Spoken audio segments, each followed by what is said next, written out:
I think I was a little bit hesitant at first with the audition because I really felt like I don't want to play another damsel in distress. I feel like I've done a lot of that role of the little girl that has to be saved, And as much as like some of my other characters were strong-willed characters, they were always being saved. And I was like, I don't want to be that anymore. I want to be able to be either the bad guy or someone who actually I feel like has is courageous enough to hold the movie and hold up such important scenes. And when I really like fully read the script of the Boogeyman, I was like, Sawyer is this. She is not a damsel in distress. From the first few scenes, you see her as this scared little girl, but as you see her progress, she is a strong soul that is just trying to help her family, and nobody believes her. And it's just so terrifying to think that you're facing this kind of entity on your own because nobody believes you for it. And she is just an incredibly strong character, and I immediately was pulled to Sawyer. And she is just, a wonderful character that I really enjoyed playing.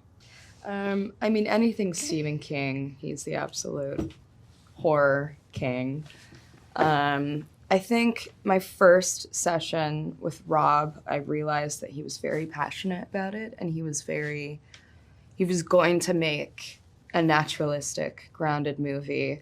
And I felt similarly. Like, I've done Yellow Jackets and I've done a lot of genre-y stuff, and I don't want to be, your fears to be put into a box. But this, I could tell, was going to be different, and it was going to be special, and it was going to be, at the core of it, about a family and their complicated dynamics. Well, I think I want to be like Sawyer because she is just an amazing little girl, and I think I try and relate to her as much as I can. I think there are some differences, just like simple differences, like I'm homeschooled and Sawyer goes to public school kind of thing.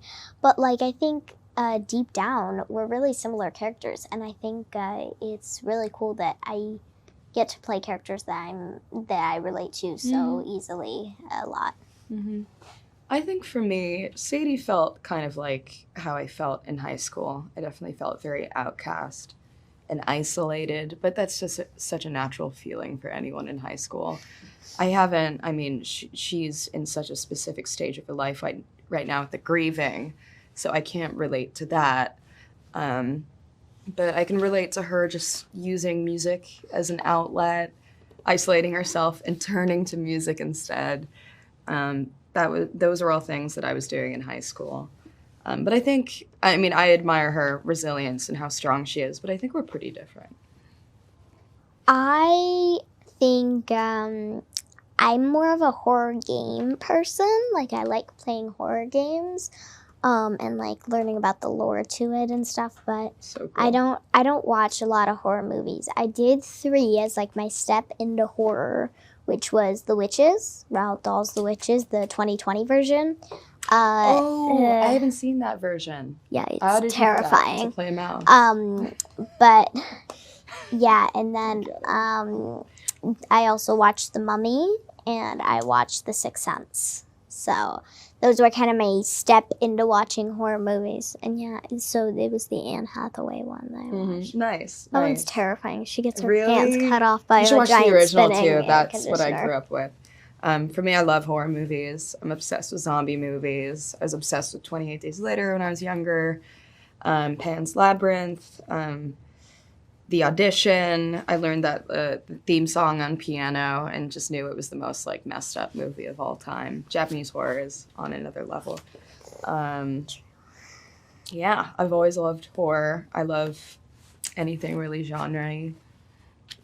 Well, I think scared is the emotion I struggle most with on camera. Like, I can get to sad pretty easily. Happy just comes naturally. Angry I can get to pretty easily. But scared is, I think, what I struggle most with getting to. And you did it really well in this movie. I struggled with this one, but I ended up learning this trick that I actually picked up on Obi-Wan.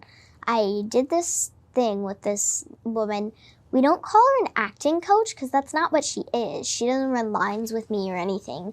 We like to call her an acting therapist. Oh, I love that. She's basically, she taught me tricks on how to not get myself damaged by what the character's feeling. So important. And so she taught me how to do this thing with colors to put on, like, the character and not feel what you're actually feeling, you know, what the character's feeling. And it was just really helpful, and it got me through a lot of it. And it was just really awesome. I think for me, it's just about being connected with my breath and in tune with my body and very in tune with my breath. Jumping up and down before takes, as simple as that. Yes. It like gets the breathing right. Just as long as you're in tune with your breathing, I think that's kind of, for me, the core of a lot of my emotions and a lot of the terror. So that was something that I was kind of hyper fixated on.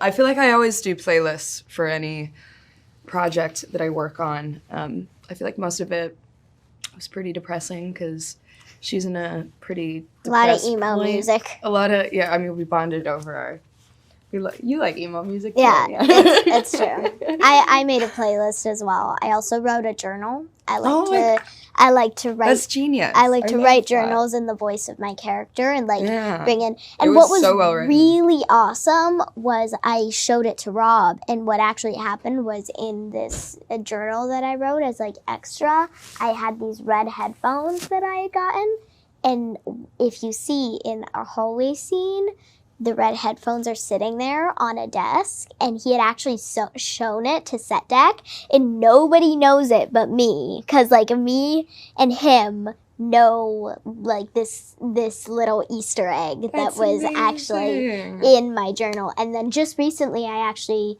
redid it as I added an extra paragraph, which was like an entry from a year later. And, like, I added some things in my current life, like Sawyer gets a cat, and Sawyer gets a bearded dragon, and the cat sits on the side closer to the closet of her bed. You know, they moved into a new house, and, like, all of that kind of thing.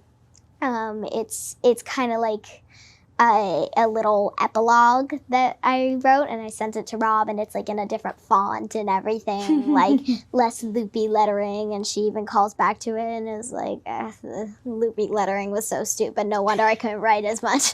It was really cool.